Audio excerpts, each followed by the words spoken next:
June the 18th, Acts 22:14.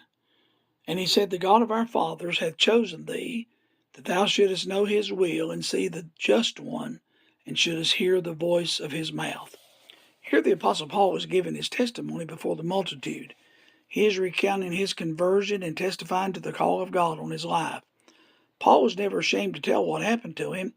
Whenever he was given an opportunity to speak, he always ended up at, Did I tell you about what happened to me on the road to Damascus? We as Christians should always be ready to tell others about the good grace of God in our lives. We should not hesitate to testify to God's goodness and mercy bestowed upon us. Paul did this everywhere he went.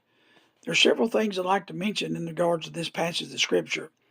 First, he was chosen by God. Everyone who is used in God's kingdom must possess a call. There are some who seek a vocation in God's service, but I believe there needs to be a divine call from God. Paul was chosen.